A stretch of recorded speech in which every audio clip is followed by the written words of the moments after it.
तो मेरे बेटा एक पर्सन अपने हाउस से पोस्ट ऑफिस जाता है, थोड़ी देर वहां पर खरीदारी करता है या काम निपटाता है, और फिर वो वापस आ जाता है रैपिडली, यानी जाता है कम वेलोसिटी से, आता है ज्यादा वेलोसिटी से। पहले आप सिचुएशन को सुन लो, फिर वो कह रहे सर आप म्यूट हो गए। फिर वो कह रहे हैं वेलोसिटी टाइम ग्राफ बनाओ और डिस्प्लेसमेंट टाइम ग्राफ। रिमेंबर, ये पोजीशन टाइम ग्राफ नहीं, डिस्प्लेसमेंट टाइम ग्राफ है। चलिए शुरू करते हैं। सबसे पहले वेलोसिटी टाइम ग्राफ। आज ये भी क्लियर हो जाएगा कि वेलोसिटी टाइम ग्राफ और स्पीड टाइम ग्राफ में क्या डिफरेंस होता है।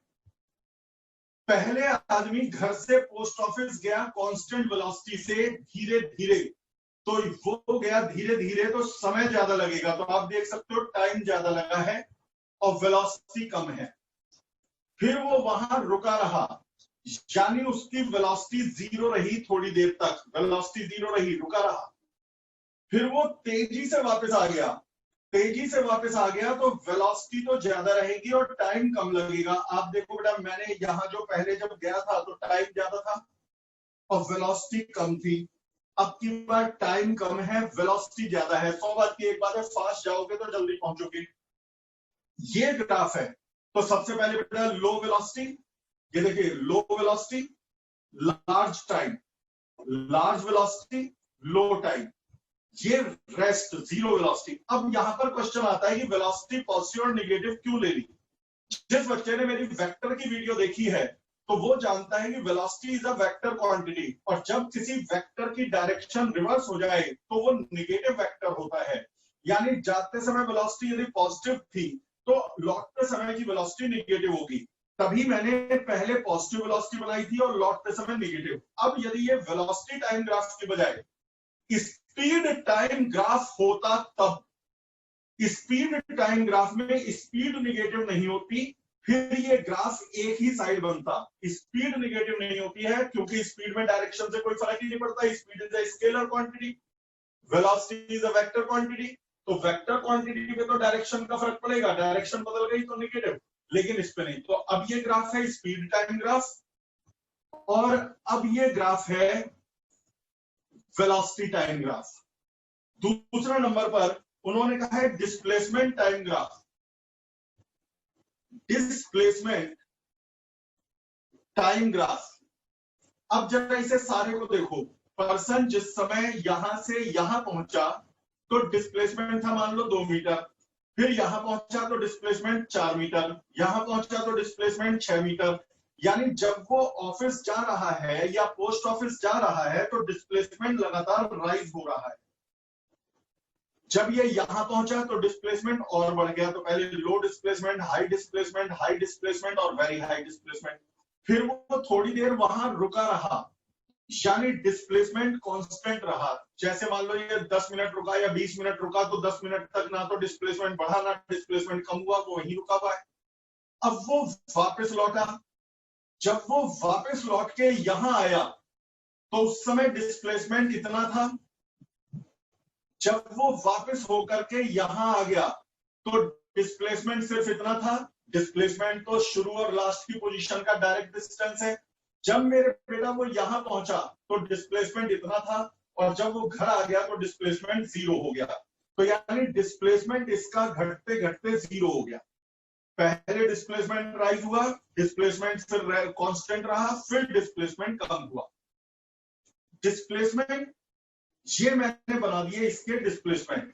अब इसके बाद आता है कि स्लोप, मैंने ये कम स्लोप बनाया है और ये ज्यादा स्लोप बनाया है, यानी ये थीटा कम है और ये थीटा ज्यादा है। कारण मेरा पोजीशन टाइम ग्राफ हो या displacement time graph, tan theta gives us velocity. जाते समय वो कम वेलोसिटी से गया था तो थीटा कम होगा, आते समय ज्यादा वेलोसिटी से आया तो थीटा ज्यादा होगा। तो मेरे ख्याल में जिसने भी ये क्वेश्चन पूछा था वो समझ गया होगा। मैंने देखो तुम्हें पहले ही बताया था, शीट्स के प्रिंट आउट मेरे पास नहीं है इस समय। तो मैं जो है, आप जब मुझे बताते हो क्वेश्चन तो मैं मोबाइल से रजिस्टर में नोट करता हूँ। रजिस्टर में नोट करके पढ़ाता हूँ। तो बेटा ये मैं इसमें नाम नहीं लिखा कि किसने पूछा था, तो जिसने पूछा था समझ में ना आया हो तो मेरे बेटा मैं हमेशा कहता हूँ कि मैं अभी जिंदा हूँ, दोबारा पूछ लो, अभी माइक ऑन करो और पूछ लो। समझ में आ गया तो ठीक है। सर आ गया, सर आ गया, आ गया, गुड। फिर इसके बाद बेटा दूसरे नंबर पर पूछा है हाँ, ड्रॉ वेलोसिटी टाइम ग्राफ और डिस्प्लेसमेंट टाइम ग्राफ, ये वाला तो हो गया पोस्ट ऑफिस वाला। फिर इसके बाद क्वेश्चन हमारा है दूसरा डाउट कि अ मैन, एक आदमी हाउस से अपने मार्केट तक जाता है, 3 किलोमीटर अवे है, 3 किलोमीटर दूर है ये मार्केट, 3 किलोमीटर जाता है वो 6 किलोमीटर पर आवर की स्पीड से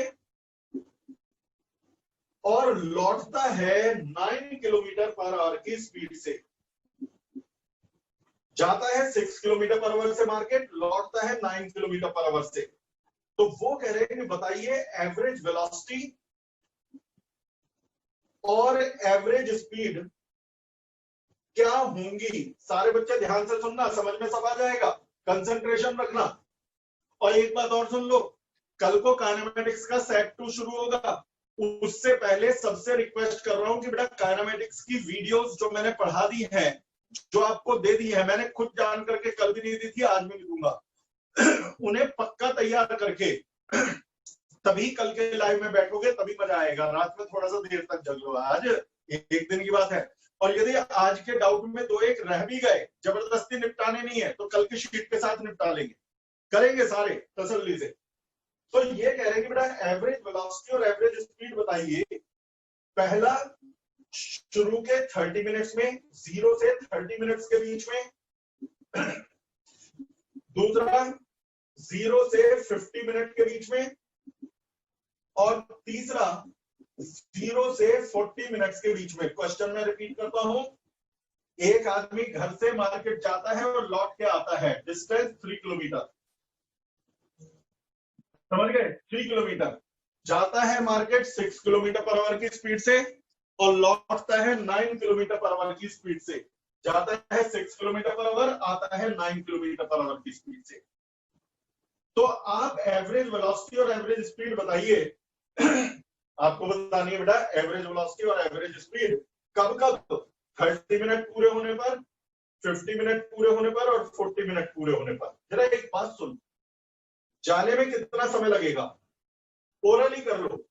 3 किलोमीटर 6 किलोमीटर पर आवर की स्पीड, 3 किलोमीटर गया 30 मिनट्स, तो कितने हो गए, हाफ एन आवर।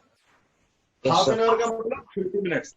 तो इसका मतलब यदि वो, अब मैं टाइम लिख रहा हूं, यदि घर से चलते समय स्टॉप वॉच चालू कर दी, तो घर से निकलते समय 0 पर हमने घड़ी सेट करी थी, तो 30 मिनट वो यहां पहुंच गया, 30 मिनट पर यहां पहुंच गया। बेटा माइक अभी सब बंद कर लीजिए प्लीज, जब मैं आपसे पूछूं तो खूब खुल के जवाब दीजिए। तो मेरा बेटा 0 मिनट पे चला, 30 मिनट पर वो मार्केट पहुंच गया। अब स्टॉप वॉच जारी है, घर पे 0 सेट किया था, स्टॉप वॉच चलती जा रही है। जब बाजार पहुंचा तो स्टॉप वॉच में हो चुके हैं 30 मिनट। अब 9 किलोमीटर पर आवर की स्पीड से वो लौटा, तो डिस्टेंस है 3 किलोमीटर और स्पीड है 9 किलोमीटर पर आवर। डिस्टेंस है 3 और स्पीड है 9 किलोमीटर पर आवर, यानी कि बेटा उसे लगेंगे लौटने में डिस्टेंस अपॉन स्पीड 1/3 आवर्स, यानी 20 मिनट्स। वो 20 मिनट में और लौट के आएगा, यानी घर पहुंचने पर स्पीड टाइम जो होगा 50 मिनट हो जाएगा स्टॉप वॉच में। भाई स्टॉप वॉच तो चलती जा रही है, 0 से 30 मिनट तक तो वो मार्केट पहुंचा, फिर 20 मिनट में लौट के आया और स्टॉप वॉच बंद नहीं करी, तो स्टॉप वॉच चलते चलते 20 मिनट आगे बढ़कर के 30 से 20 मिनट आगे बढ़ के 50 मिनट हो गई। तो 0 मिनट पर वो यहां था, 30 मिनट पर यहां था, 50 मिनट पर यहां था। अच्छा यदि 30 मिनट पर वो चला मार्केट से, 50 मिनट पर घर पहुंच गया, तो 40 मिनट पे बिल्कुल मिड पॉइंट पर होगा। 30 मिनट कांस्टेंट स्पीड है, 30 मिनट पर वो मार्केट में है, 50 मिनट पर घर पर है, तो 40 मिनट पर मिड पॉइंट पर। अब एक एक पॉइंट लो। नंबर 1, सबसे पहले 0 से 30 मिनट के बीच में स्पीड क्या है और वेलोसिटी क्या है, एवरेज। एवरेज अंडरस्टूड है, बार बार लिख नहीं रहा। तो पहले बताओ 0 से 30 मिनट में डिस्टेंस कितनी चली? 0 से 30 मिनट में डिस्टेंस 3 किलोमीटर चली। किलोमीटर। यार प्लीज थोड़ी देर चुप हो जाओ, मैं पूछूंगा, अभी पूछूंगा। डिस्टेंस और डिस्प्लेसमेंट भी 3 किलोमीटर। भाई स्ट्रेट लाइन में क्या है, 3 किलोमीटर ही डिस्टेंस है, 3 किलोमीटर ही डिस्प्लेसमेंट है। अपॉन टाइम, तो डिस्टेंस भी यही, डिस्प्लेसमेंट भी यही। अपॉन टाइम, क्योंकि 30 मिनट है, 30 मिनट को हाफ एन आवर कर दो। हाफ एन आवर ये मैंने इसलिए आर में रखा जिससे किलोमीटर पर आवर में आ जाए। तो स्पीड भी 6 आ गई, एवरेज स्पीड भी 6 आ गई, एवरेज वेलोसिटी भी 6। अब आइए 0 से 50 मिनट के बीच का दूसरा पार्ट। स्पीड क्या है और वेलोसिटी क्या है, एवरेज। तो एक बात बता, 0 मिनट से 50 मिनट, यानी 0 मिनट पर वो यहां था और 50 मिनट पे भी यही था। जहां से चला वही पहुंच गया। तो जहां से चला वही पहुंच गया, तो डिस्टेंस तो 6 किलोमीटर चल ली। 3 किलोमीटर जाना, 3 किलोमीटर आना, डिस्टेंस तो 6 किलोमीटर कवर हो गई, लेकिन डिस्प्लेसमेंट 0 हो गया। तो स्पीड होता है डिस्टेंस अपॉन टाइम, यानी 6 किलोमीटर अपॉन टाइम। और वेलोसिटी होती है डिस्प्लेसमेंट अपॉन टाइम, यानी 0 अपॉन टाइम। टाइम उसे 50 मिनट लगा है। 50 मिनट का मतलब 50/60 आवर्स।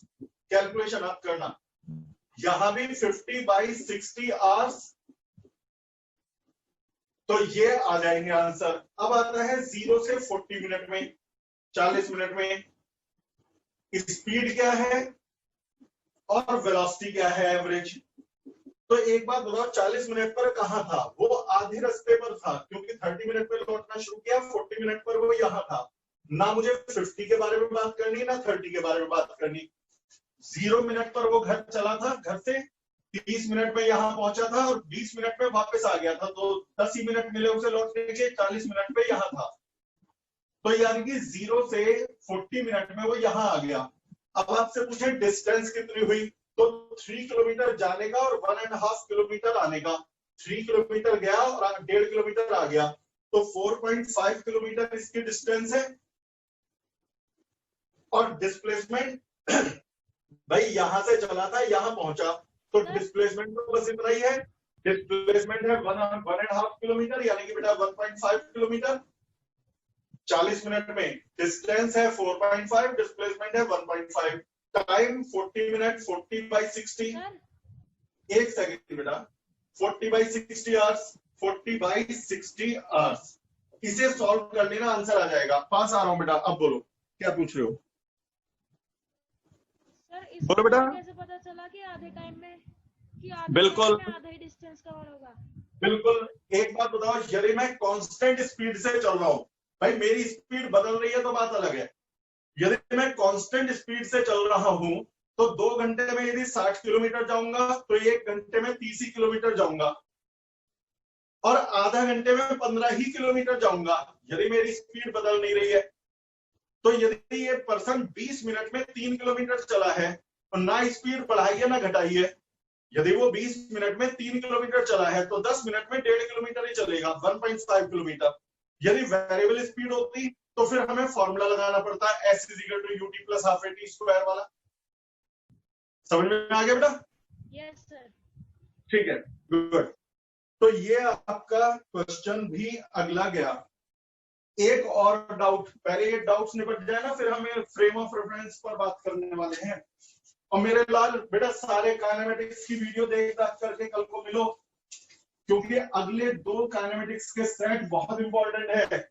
एक तो वेक्टर वाला और दूसरा प्रोजेक्टाइल वाला। पता है, रेगुलर बैच में यदि वीडियो की हेल्प ना ले तो काइनेमेटिक्स कम से कम 1.25 महीने का चैप्टर है। जितने न्यूमेरिकल मैं चाहता हूं उतने करके, लेकिन मैं 15 दिन में निपटा दूंगा। थोड़ा वीडियो से, थोड़ा इससे मेहनत करने वाले आप बनो, तो हम न्यूमेरिकल बहुत सारे करेंगे। मैं हर बार कहता हूं कि इससे न्यूमेरिकल में बहुत बेनिफिट मिलेगा, कि हम पे टाइम ही टाइम होगा। जितने चाहे न्यूमेरिकल करो, कंपटीशन के करो, इसके करो, उसके करो। अगला क्वेश्चन, एक डाउट आया है,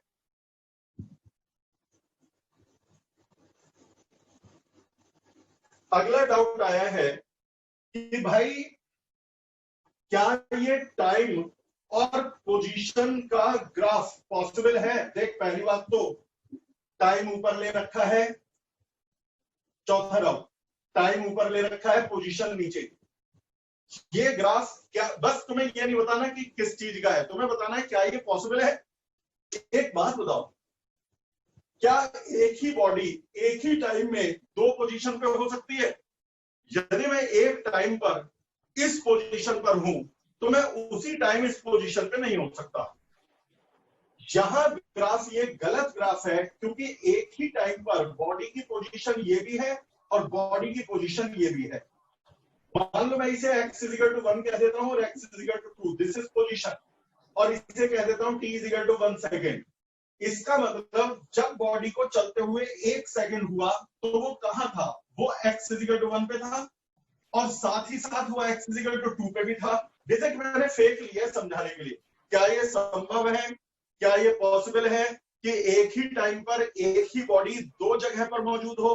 तो जवाब है भैया पैरेलल में चले गए तो बात अलग है, अदरवाइज पॉसिबल नहीं है।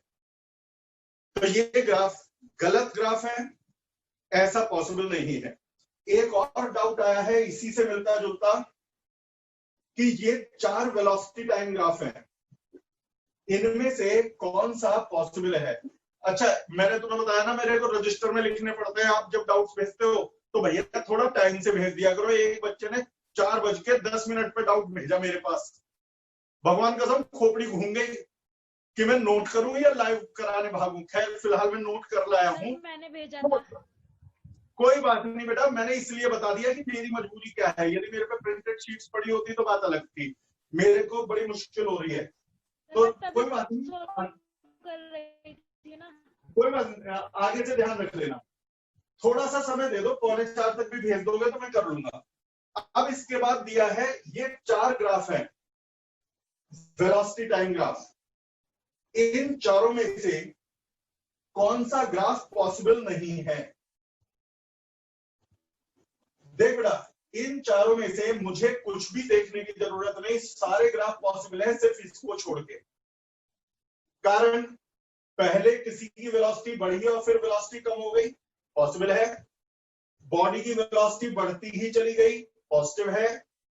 बॉडी की वेलोसिटी पहले बढ़ी फिर कम हुई फिर निगेटिव हो गई। बेटा वेलोसिटी निगेटिव भी होती है जब चीजें उल्टा लौटती हैं, वो भी पॉसिबल है। यदि ये स्पीड टाइम ग्राफ होता, 2-4 बातें एक्स्ट्रा बताता जा रहा हूं, तो ये गलत होता, क्योंकि स्पीड निगेटिव नहीं होती। वेलोसिटी निगेटिव हो सकती है क्योंकि वेलोसिटी डायरेक्शन पे डिपेंड करती है। डायरेक्शन उल्टी हो गई, वेलोसिटी निगेटिव हो गई। अब यहां पर वेलोसिटी है तो वो निगेटिव हो सकती है, तो इसलिए वेलोसिटी टाइम ग्राफ ये सही है। अब यहां गड़बड़ कहां है? ये ग्राफ क्यों गलत है? मैं तुमसे कहूं इस टाइम वेलोसिटी बताओ, तो इस टाइम ये भी वेलोसिटी है और ये भी वेलोसिटी है, यानी एक ही टाइम पर दो वेलोसिटी। भाई आप बाइक से जा रहे हो, मैं अचानक से आपसे पूछूं कि आपकी स्पीड क्या है, तो आप वेलोसिटी क्या है, तो आप कहोगे 30 या 40। दोनों तो नहीं कह सकता कि 30 भी है जी 40 भी है। एक टाइम में एक बॉडी की दो वेलोसिटी नहीं हो सकती। तो ये ग्राफ इसलिए गलत है। इसमें तुम देखो, इस टाइम वेलोसिटी बस ये है, इस टाइम वेलोसिटी बस ये है, इस टाइम वेलोसिटी ये है, यानी एक टाइम पर एक वेलोसिटी है, एक टाइम पर एक वेलोसिटी है, एक टाइम पर एक वेलोसिटी है। यहां भी एक टाइम पर एक ही वेलोसिटी है, चाहे पॉजिटिव है या निगेटिव है। लेकिन इस ग्राफ में एक ही टाइम पर दो वेलोसिटी है, जो कि पॉसिबल। और मेरे बेटा आप एक चीज और सुनो, आप अलग से भी डाउट पूछ सकते हो, जरूरी नहीं कि शीट से बाहर नहीं पूछना। आपके स्कूल में होमवर्क दिया और आपको नहीं समझ में आया, लेकिन मैंने एक ही शर्त रखी थी, जो टॉपिक चल रहा है उसी से रिलेटेड भेजा करो। पता चला टॉपिक चल रहा है ये और आप मुझे भेजोगे लॉज ऑफ मोशन के या डायमेंशन के, तो लाइफ की कंटिन्यूटी खराब होती है। जब टॉपिक चल रहा है कितने भी डाउट भेजो, अलग बुक से भेजो, ज्यादा से ज्यादा क्या होगा, 2 दिन फालतू पढ़ा लेंगे। हम पे तो टाइम बहुत है, थ्योरी में टाइम बचा लेंगे वीडियो भेज के। खूब भेजो डाउट, लेकिन होने तमीजदार चाहिए और टॉपिक से रिलेवेंट चाहिए। तो ये आपका क्वेश्चन भी कंप्लीट हो गया, क्वेश्चन नंबर 16। फिर इसके बाद एक इन्होंने पूछा है 1, 2 और 3 डायमेंशनल मोशन। बेटा काइट इन स्काई 1 डायमेंशन है या 2 या 3? Car on a highway, carrom पर क्वीन, मैं तुम्हें एक बात बताऊं, ये सारे क्वेश्चन खुद ही समझ में आ जाएंगे यदि तुम 1, 2 और 3 डायमेंशन का मतलब समझ गए। 1 डायमेंशनल मोशन इज दैट, ध्यान से सुनना, 2-3 मिनट लगा रहा हूं। 1 dimensional motion is that in which only 1 coordinate is required. पहले मैं प्रॉपर डेफिनेशन बता रहा हूं, फिर आम आदमियों की भाषा में बताऊंगा। 1 dimensional motion is that in which only one coordinate is required to locate the correct position of any object।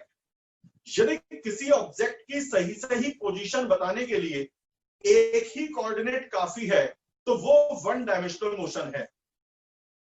अच्छा, एक चीज जो और मैं बीच में कह रहा हूं बेटा, मैं अपने हर 10 में से 2 वीडियो, लगभग 20% वीडियो यूट्यूब पर फ्री ऑफ कॉस्ट अपलोड करता हूं।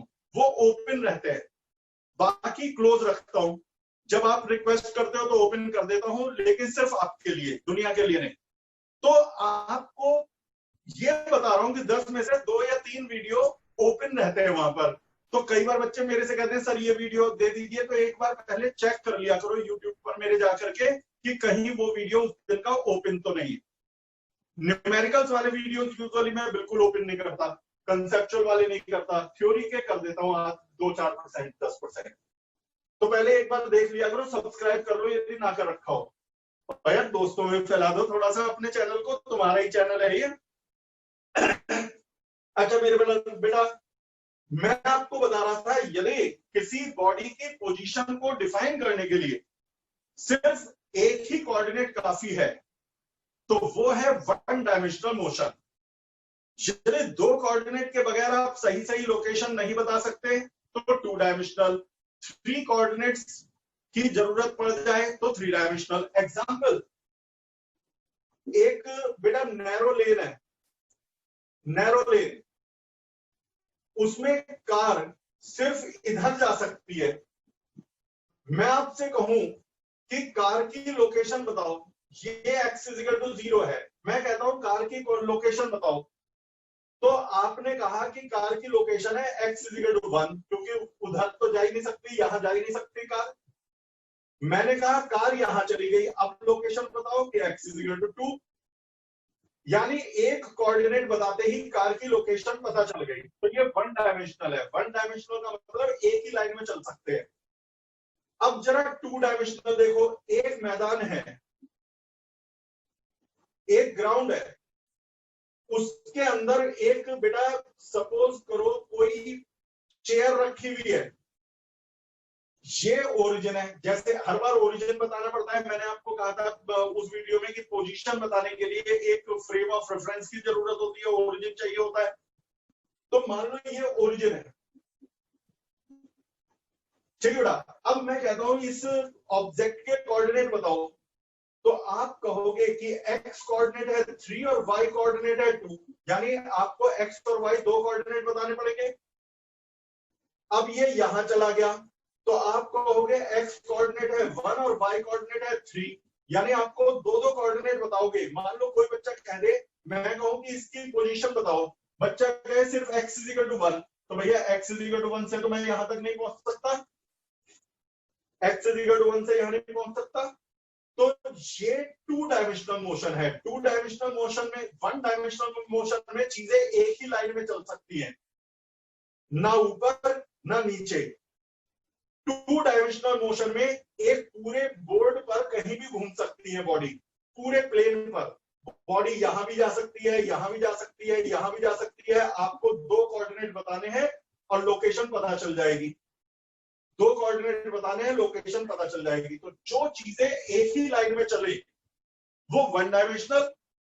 जो एक मैदान में या प्लेन में या पेपर पर कहीं भी जा सकती है, जैसे कैरम की गोटी, कैरम की गोटी बोर्ड में यहां भी जा सकती है, यहां भी जा सकती है, यहां भी जा सकती है, वो 2 डायमेंशनल मोशन है, वो पूरे प्लेन पर कहीं भी जा सकती है। जबकि नैरो लेन पे चलती हुई कार सिर्फ एक ही डायरेक्शन में जा सकती है, तो ये 1 डायमेंशनल, ये 2 डायमेंशनल। अब आता है 3 डायमेंशनल मोशन। अब हमारा बोर्ड 3D नहीं है, तो आपको मैं समझाने की कोशिश करूंगा, थोड़ा दिमाग लगा के समझो। है, अब आप इसे मान लो, किसी भी एक को मान लो ओरिजिन,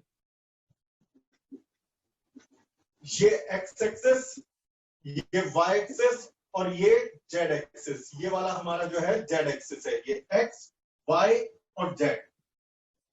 मान लो बेटा एक बर्ड, एक चिड़िया कमरे में यहां बैठी हुई है। अब आप इसे बोर्ड से अलग समझो। देखो बेटा यहीं पर 3D और 2D में अंतर होता है। आपकी मोबाइल की स्क्रीन भी 2D है, मेरा बोर्ड भी 2D है।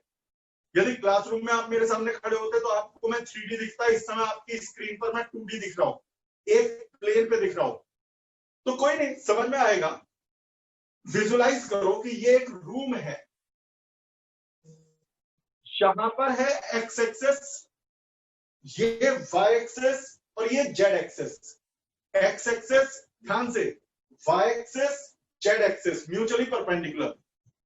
मैंने इस कॉर्नर को ओरिजिन मान लिया, ओरिजिन से इधर एक्स एक्सेस, ओरिजिन से इधर वाई एक्सेस, ओरिजिन से ऊपर जेड एक्सेस। एक बर्ड कमरे में आ गई, अब मैं कहता हूं बर्ड के कोऑर्डिनेट बताओ। तो यदि आप सिर्फ एक्स एक्सेस कोऑर्डिनेट और वाई कोऑर्डिनेट बता दो तो बर्ड की लोकेशन नहीं पता चलेगी, जेड कोऑर्डिनेट भी बताना पड़ेगा। मैं कह दूं कि एक्स के अलोंग 2 मीटर जाओ, वाई के अलोंग 1 मीटर जाओ, तो बर्ड पे नहीं पहुंचाना। जेड के अलोंग भी बताना पड़ेगा कितना जाओ। तो जो चीजें उड़ सकती हैं, कहीं भी जा सकती हैं, वो 3 कोऑर्डिनेट्स की जरूरत होती है, वो 3 डायमेंशनल मोशन है।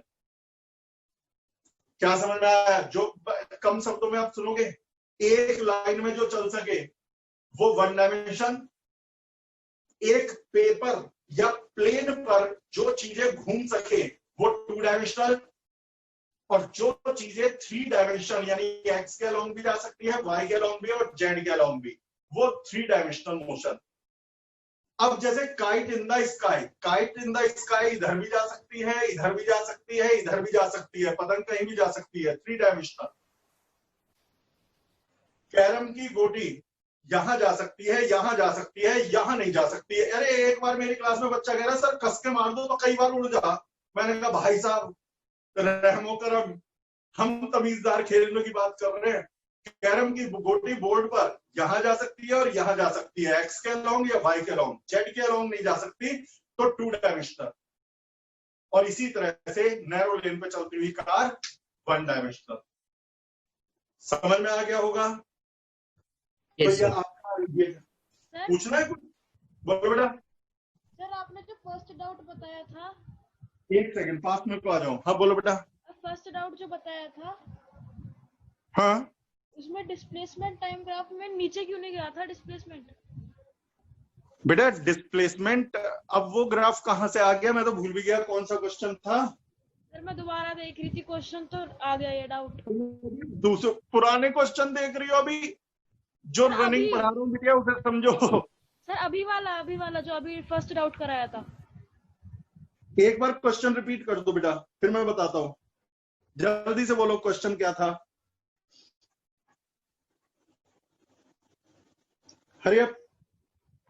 कि पोस्टमैन गया है, हाँ। आदमी गया था, पहले स्लोली और फिर फास्टली वापस आ गया, तो उसके डिस्प्लेसमेंट टाइम ग्राफ में डिस्प्लेसमेंट टाइम एक्सिस से नीचे क्यों नहीं गया? मैं सिर्फ एक लाइन में बता दूंगा, आपका खत्म हो जाएगा। मुझे बताओ तो पोस्टमैन पहले यहां गया और वापस आ गया, पहले डिस्प्लेसमेंट बढ़ के हुआ 3, फिर 4, फिर 5, फिर 6, यानी कि डिस्प्लेसमेंट उसका बढ़ता चला गया।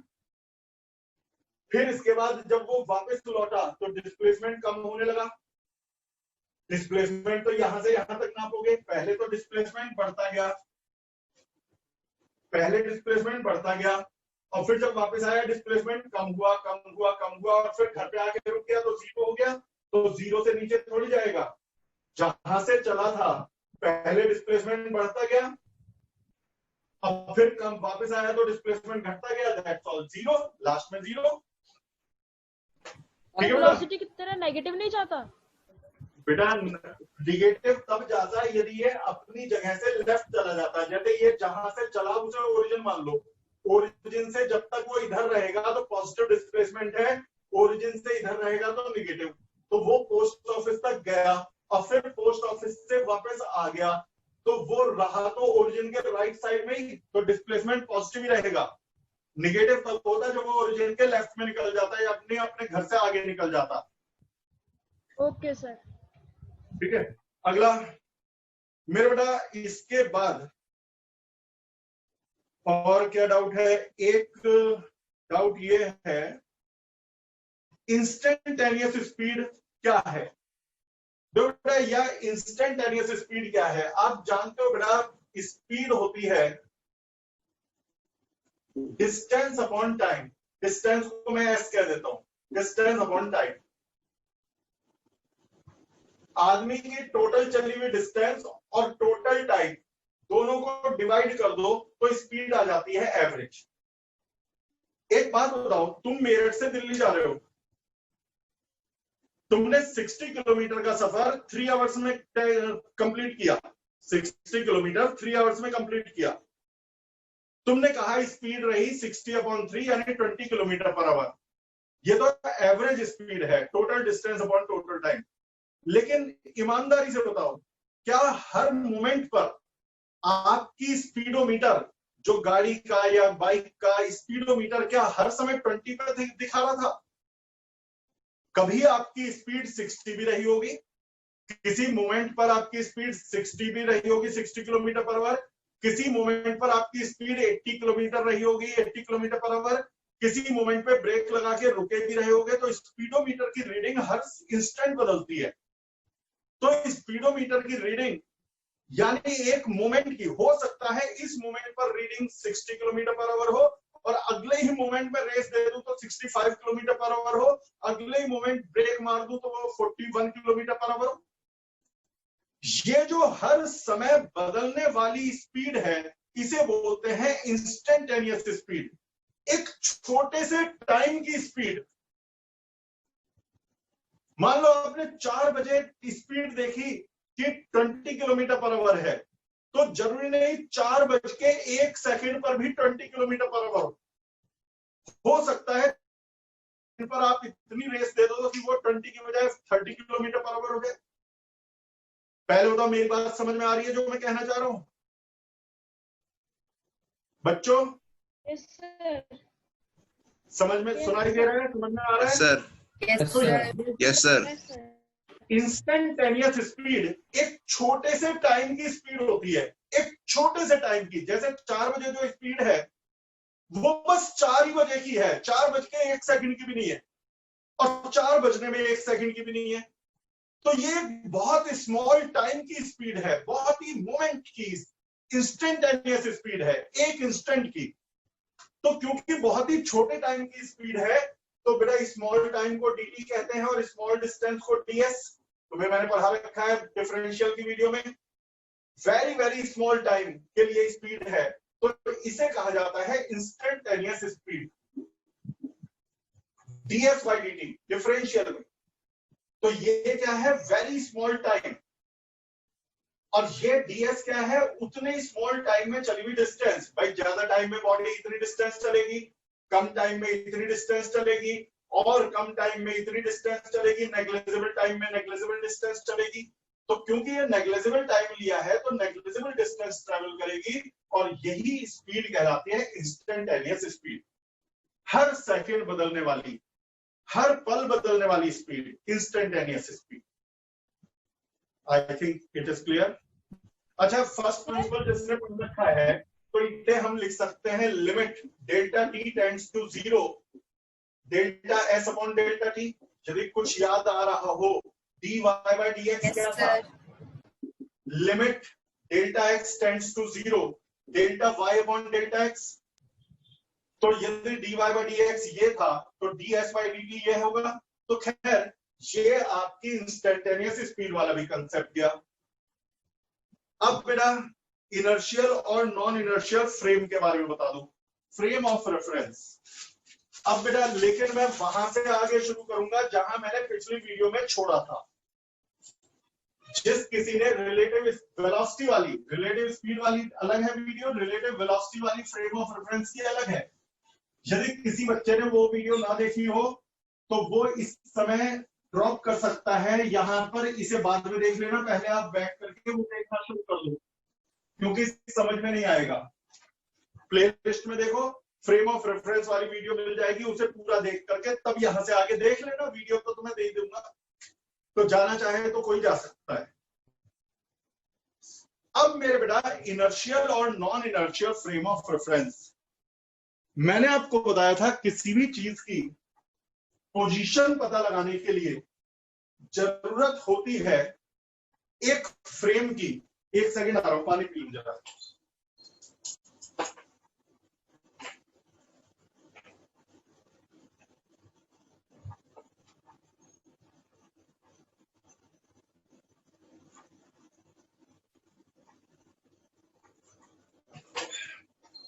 बस धन्यवाद। तो मेरे बेटा इसमें बोलना ज्यादा पड़ेगा ना। मेरे बेटा आज मैं आपको और आसान तरीके से फ्रेम ऑफ रेफरेंस बता रहा हूं। 10 मिनट से 12 मिनट का समय लगेगा। मुझे आप ये बताइए फ्रेम ऑफ रेफरेंस कि यदि किसी चीज की पोजीशन पता लगानी है कि ये ट्री कहां है, तो आपको कहीं ना कहीं ओरिजिन लेना पड़ेगा। जहां ओरिजिन लोगे वही फ्रेम ऑफ रेफरेंस कहलाएगा। ये पहली वीडियो में हो चुका।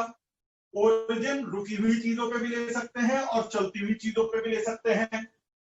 हम एक कार को भी ओरिजिन ले सकते हैं, कार का भी फ्रेम ऑफ रेफरेंस बन सकता है।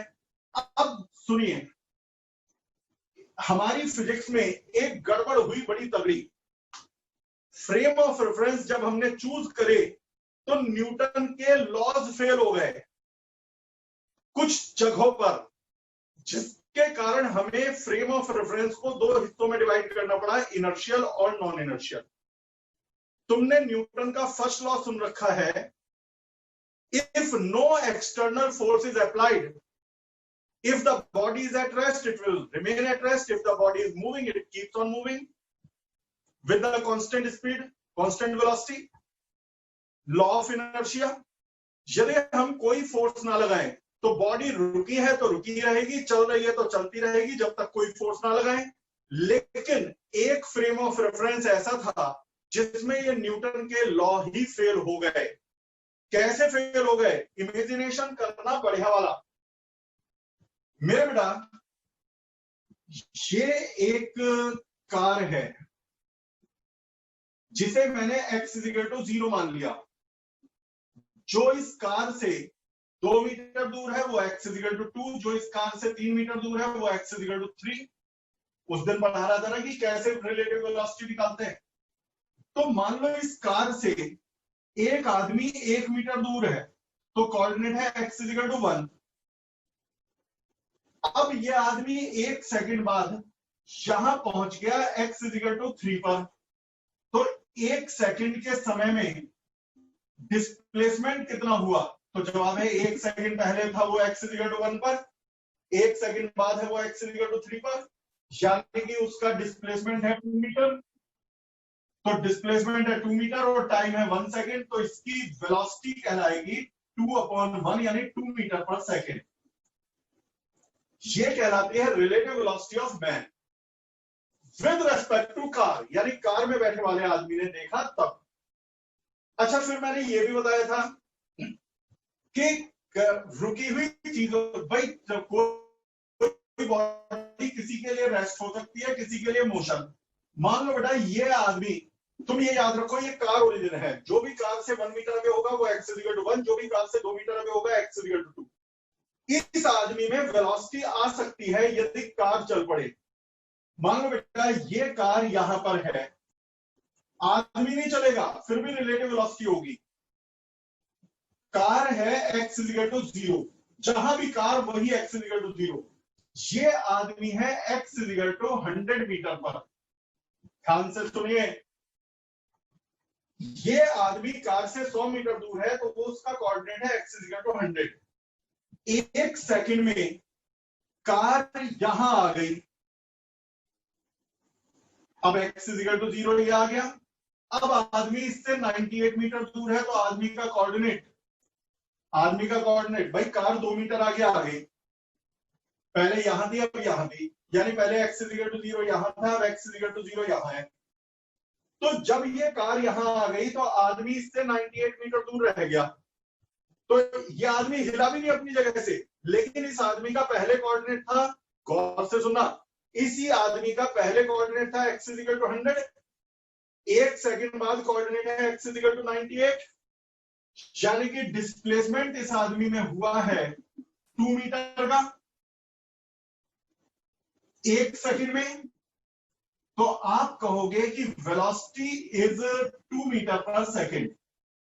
ये है इस आदमी की velocity with respect to car. दरअसल ये आदमी हिला ही नहीं, लेकिन फिर भी इसमें वेलोसिटी आ गई। इसे कहते हैं रिलेटिव वेलोसिटी। तो रुकी हुई चीजों में भी वेलोसिटी हो सकती है यदि हमारा फ्रेम ऑफ रेफरेंस खुद मूव कर रहा हो। यदि ये बात समझ में आ गई है तो मैं अब आपको बताऊंगा न्यूटन का रूल कब फेल हो गया। 2 केस पकड़ेंगे और ध्यान से देखेंगे। एक कार यहां थी, एग्जाम्पल नंबर 1, आदमी यहां था, चलेगी कार, गड़बड़ होगी आदमी के साथ। कार यहां थी, आदमी यहां था, कार x = 0 है। 2 एग्जाम्पल है, पहले ऊपर वाला देखो। आदमी x = 100 पर है। ध्यान से, थोड़ी देर बाद कार यहां आ गई, 1 सेकंड बाद, स्पेसिफिकली 1 सेकंड बाद यहां आ गई। अब आदमी का कोऑर्डिनेट है 98। तो मुझे बताओ आदमी की वेलोसिटी कितनी है? 2 मीटर पर सेकंड। वो समझ ही गए, पहले इसीलिए बताया था कि कोऑर्डिनेट पहले 100 था, 98 हो गया, तो डिस्प्लेसमेंट 2 का है, और डिस्प्लेसमेंट 2 है, टाइम 1 सेकंड है, तो वेलोसिटी 2 मीटर पर सेकंड। अब कार फिर यहां आ गई, 2 मीटर और आगे, आदमी का कोऑर्डिनेट हो गया 96 मीटर। तो अब भी इसकी वेलोसिटी कितनी है? 2 मीटर पर सेकंड। कार और आगे आ गई, आदमी का कोऑर्डिनेट हो गया 94, यानी इसकी वेलोसिटी अब भी 2 मीटर पर सेकंड है। कार कांस्टेंट वेलोसिटी से आगे आ रही है, आदमी की वेलोसिटी कांस्टेंट है 2 metre per second, 2 metre per second, 2 metre per second. अब गड़बड़ कहां होती है? ये कार कैसे चल रही थी? कांस्टेंट वेलोसिटी से। अब एक कार एक्सेलरेटेड होगी, कार अपनी स्पीड बढ़ाती जाएगी। कार है x = 0, लास्ट टॉपिक है, ध्यान से सुनना। आदमी का कोऑर्डिनेट है x = 100।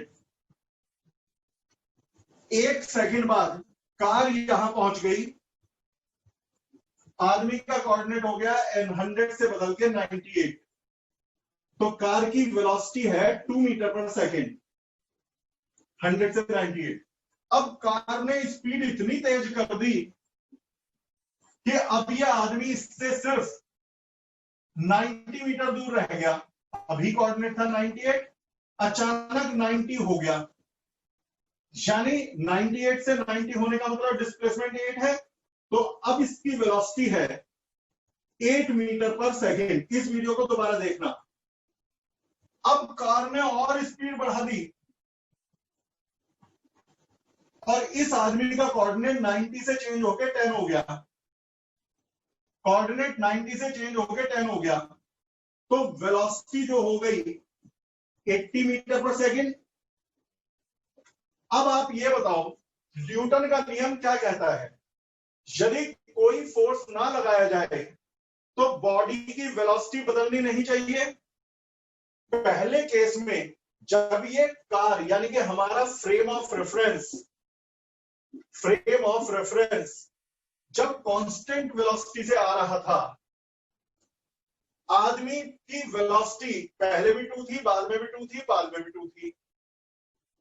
लेकिन यहां जब मेरी कार एक्सेलरेट हो गई, कार ने स्पीड बढ़ा दी, तो आदमी की वेलोसिटी 2 से बढ़ के 8 हुई और 8 से बढ़ के 80 हो गई। मुझे बताओ ध्यान से, अब माइक खोल लेना, क्या इस आदमी पर किसी ने किसी तरह का कोई फोर्स लगाया है? क्या किसी ने धक्का दे दिया? क्या किसी ने इसे रबर मार दिया? कार ने कोई फोर्स लगा है या नहीं? No sir. नहीं। तो वेलोसिटी कैसे बदल गई? चाहे रिलेटिव सही, वेलोसिटी तो बदल गई। वेलोसिटी 2 से बदल के हो गई 8, 8 से बदल के हो गई 80। हमारे न्यूटन के रूल ये कहते थे कि यदि किसी पर फोर्स ना लगाया जाए तो वेलोसिटी बदल नहीं सकती। रुकी है तो रुकी रहेगी, चल रही है तो चलती रहेगी, लेकिन कांस्टेंट वेलोसिटी से। यहां इस आदमी पर फोर्स लगाए बगैर लाइट गई, इस आदमी पर फोर्स लगाए बगैर मैंने इसकी वेलोसिटी बदल दी, चाहे रिलेटिव वेलोसिटी बदल दी, यानी ये न्यूटन का पहला रूल, इनर्शिया वाला रूल फेल हो गया। ध्यान से सुनने का है ये, इससे ऐसे ही टॉपिक में पता चलता है कौन सा बच्चा कितना साइंटिफिक माइंड का है और कितना सिंसियरली सुन रहा है। तभी मैंने बाकी बच्चों को भेज दिया था कि जिसने नहीं पढ़ रखी पुरानी वीडियो वो रहने दो। यहां तो कोई गड़बड़ नहीं है, इस आदमी पर किसी ने कोई फोर्स लगाया नहीं, क्या स्पीड बदली नहीं। हम यही तो कहते हैं यदि फोर्स ना लगाए तो कांस्टेंट स्पीड से या कांस्टेंट वेलोसिटी से चलता रहता है। ठीक है, फोर्स भी नहीं लगाया, स्पीड भी नहीं बदली, तो ये इनर्शिया को फॉलो कर रहा है, लॉ ऑफ इनर्शिया को मान रहा है। इसे कहेंगे inertial frame of reference. Inertial frame of reference वो है जिसमें लॉ ऑफ इनर्शिया को फॉलो किया जाता है, ओबे किया जाता है। ये वाला देखो, यहां ये भी फ्रेम ऑफ रेफरेंस है, कार फ्रेम ऑफ रेफरेंस ही है, लेकिन यहां न्यूटन के रूल फेल हो रहे हैं। न्यूटन का पहला नियम ही फेल हो गया, वेलोसिटी 2 से 8 हो गई, 8 से 80 हो गई, जबकि फोर्स कोई लगा नहीं था। और हमारे नियम के हिसाब से फोर्स ना लगाए तो वेलोसिटी बदल नहीं सकती, यानी इनर्शिया का रूल फेल हो गया। यही कहलाता है नॉन इनर्शियल फ्रेम, जिसमें इनर्शिया के रूल फेल हो जाए। Non inertial frame, non inertial frame तभी होते हैं जब कार अपनी स्पीड बदल दे। कार का मतलब जो फ्रेम ऑफ रेफरेंस है वो स्पीड बदल दे, यानी कि उसमें एक्सेलरेशन हो या रिटार्डेशन हो। बेटा रिटार्डेशन भी तो एक टाइप ऑफ एक्सेलरेशन ही है, नेगेटिव एक्सेलरेशन। तो जब भी फ्रेम ऑफ रेफरेंस जिसे माना है उसमें एक्सेलरेशन होगा तो न्यूटन के नियम फेल हो जाएंगे, और जब न्यूटन के रूल फेल हो जाएंगे तो वहां पर हमारी सिचुएशन ऐसी आ जाएगी कि हमें उसे नॉन इनर्शियल कहना पड़ेगा, यानी इनर्शिया फॉलो नहीं होगा। और जब frame of reference constant velocity से चले, जिसे फ्रेम ऑफ रेफरेंस माना है, तो वो इनर्शियल फ्रेम कहलाता है। क्योंकि इसमें बड़े ध्यान से रखना, इस वीडियो को संभाल के बाद में मानते रहना, क्योंकि ये थ्योरी किसी बुक में नहीं दे रखी कि इसे क्यों कहते हैं, ये तो कह रखा है, इतना डिटेल में कहीं नहीं है। तो समझ में आ गया इनर्शियल नॉन इनर्शियल। तो तुमसे कोई पूछे एक लाइन में जवाब दो, तो जवाब ये है, if frame of reference is having constant velocity it is inertial because Newton's laws are obeyed in it. और if frame of reference is accelerated, it is non-inertial. इसमें न्यूटन्स लॉ फॉलो नहीं होंगे।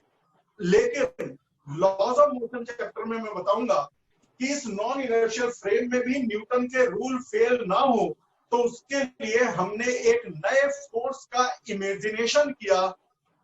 वो फोर्स क्या है, कैसे काम करता है, उसे जानने के लिए इंतजार कीजिए लॉज ऑफ मोशन तक। फिलहाल आज के लिए इतना ही, bye bye. Thank you sir. Thank you sir. Okay, मजा आया।